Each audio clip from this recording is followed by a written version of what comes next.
السلام علیکم ورحمۃ اللہ وبرکاتہ۔ محترم ناظرین، آج کا ہمارا عنوان ہے اسلام میں مذہبی رواداری۔ اس بات میں کوئی شک نہیں ہے، دین اسلام دنیا کا واحد مذہب ہے جو امن و سلامتی کا، عدل و انصاف کا، عفو و درگزر کا اور رواداری اور عدم تشدد کا درس دیتا ہے۔ اس کی تعلیمات میں احترام انسانیت مقدم ہے، لیکن دشمنان اسلام نے دین اسلام کو دہشت گردی کی طرف اور انتہا پسندی کی طرف منسوب کر دیا ہے۔ اور بدقسمتی سے آج کا جو میڈیا ہے، چاہے وہ پرنٹ میڈیا ہو چاہے وہ الیکٹرانک میڈیا ہو، دونوں قسم کے میڈیا یہود و نصارہ کے ہاتھ میں ہیں۔ وہ جیسے چاہتے ہیں ویسے ہی اس کا استعمال کرتے ہیں۔ اس میڈیا نے اسلام اور مسلمانوں کو بدنام کرنے کے لیے بہت کلیدی رول ادا کیا ہے۔ حالانکہ اسلام روز اول سے ہی عدل و انصاف، مذہبی رواداری کا علم بردار رہا ہے، اس کی تعلیمات ہے۔ کبھی بھی اسلام کی تاریخ میں ایک بھی ایسا واقعہ نہیں ملتا ہے جس میں مسلمانوں نے کسی غیر مسلموں پر ظلم و تشدد کیا ہو، ان کے ساتھ ناانصافی کی ہو، عدل و انصاف کا معاملہ ان کے ساتھ نہ کیا ہو، یا ان پر زور و زبردستی کی ہو اور زبردستی کر کے ان کو اسلام میں داخل کرنے پر مجبور کر دیا گیا ہو۔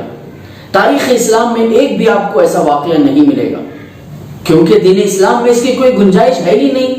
نہ قرآن ہمیں اس کی تعلیم دیتا ہے، نہ نبی علیہ الصلوۃ والسلام ہمیں اس کی تعلیم دیتے ہیں، بلکہ قرآن کریم میں تو زور و زبردستی کرنے سے منع کیا گیا ہے۔ اللہ تبارک و تعالیٰ قرآن کریم میں ارشاد فرماتے ہیں، لا اکراہ فی الدین،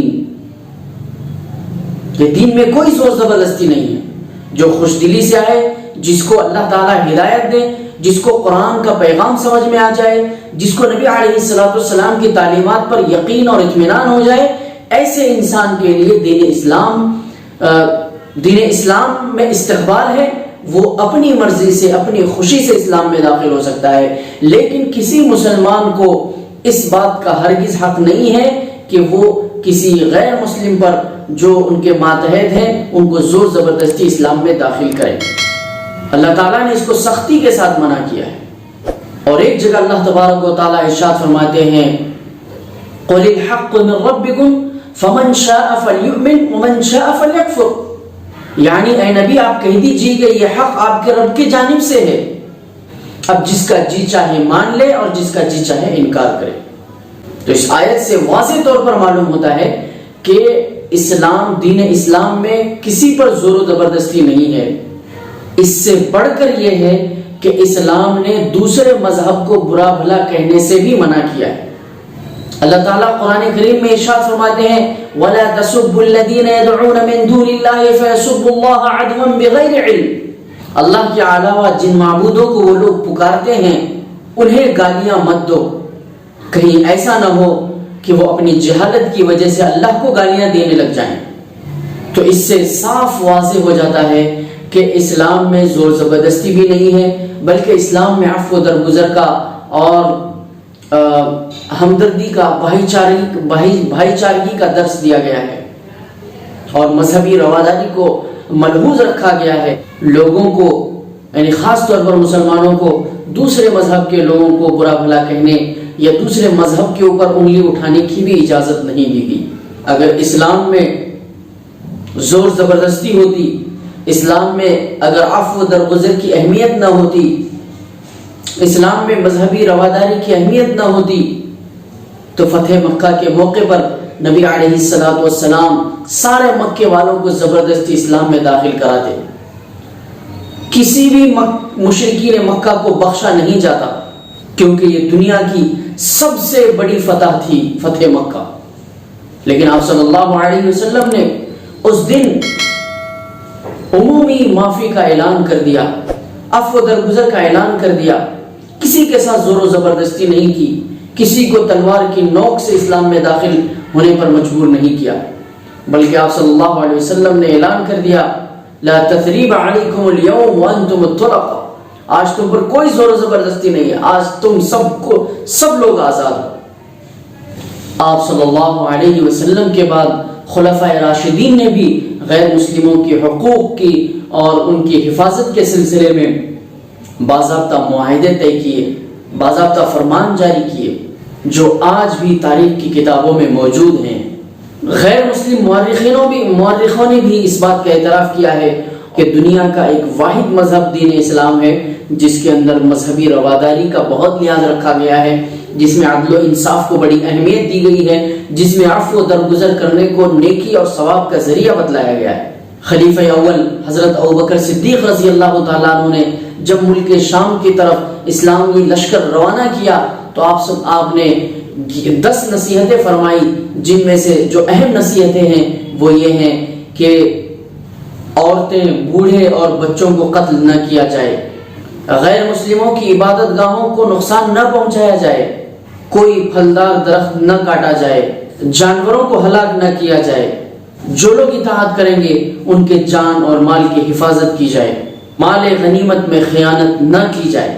محترم ناظرین، غور کیجئے، ان نصیحتوں میں مذہبی رواداری کی، عدل و انصاف کی، عفو درگزر کی، غیر مسلموں کے حقوق کی کس قدر تعلیم دی گئی ہے۔ یہاں تک کہ حضرت ابوبکر صدیق رضی اللہ تعالیٰ عنہ نے ایک فرمان میں تو یہ لکھ دیا کہ غیر مسلم لوگ اپنی عبادت گاہوں میں اگر گھنٹیاں بجاتے ہیں عبادت کے لیے تو ان گھنٹیوں کو بجانے سے بھی نہ روکا جائے۔ اگر ان کا کوئی تہوار ہوتا ہے، اس تہوار میں اگر وہ صلیب وغیرہ لٹکاتے ہیں اور خوشی کا اظہار کرتے ہیں تو ان کو صلیب وغیرہ لٹکانے سے بھی منع نہ کیا جائے۔ یہ ہے اعلیٰ تعلیمات، یہ ہے مذہبی رواداری۔ یہی نہیں، حضرت عمر فاروق رضی اللہ تعالیٰ عنہ جو دوسرے خلیفہ ہیں، دوسرے خلیفہ راشد ہیں، انہوں نے بھی غیر مسلموں کی حقوق کی حفاظت کے سلسلے میں فرمان جاری کیے۔ جب مصر فتح ہوا تو آپ نے حاکم مصر کو خط لکھا کہ تمام اہل مصر کی جان و مال کی حفاظت، ان کی عزت و آبرو کی حفاظت، ان کی عبادت گاہوں کی حفاظت، ان کے گرجوں اور کنیساؤں کی حفاظت اب مسلمانوں کے ذمے ہے۔ کسی پر بلا وجہ ظلم نہ کیا جائے، کسی عبادت گاہ کو نقصان نہ پہنچایا جائے، کسی کو اپنے مذہب پر عمل کرنے سے نہ روکا جائے، اور کسی کو زور زبردستی اسلام میں داخل کرنے کی کوشش نہ کی جائے۔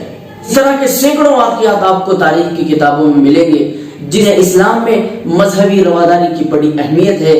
دین اسلام میں عدل و انصاف کو بہت اہمیت کی نظر سے دیکھا جاتا ہے۔ دین اسلام دوسرے مذاہب کا بھی احترام کرتا ہے، یہاں تک کہ حضرت عمر رضی اللہ تعالیٰ عنہ نے اپنے فرمان میں یہ لکھا کہ یہ لوگ اپنے شہادات کے احکام میں، نکاح کے معاملات میں، وراثت کے قوانین میں اور دوسرے مذہبی احکام میں بالکل آزاد ہیں۔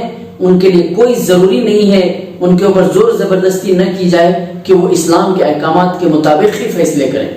ناظرین محترم، آپ غور کیجئے، جس دین اور مذہب کی تعلیمات اتنے اعلیٰ اور بلند ہو، جس دین اور مذہب میں مذہبی رواداری اور آزادی کا اتنا خیال رکھا گیا ہو، وہ دہشت گردی کا مذہب کیسے ہو سکتا ہے؟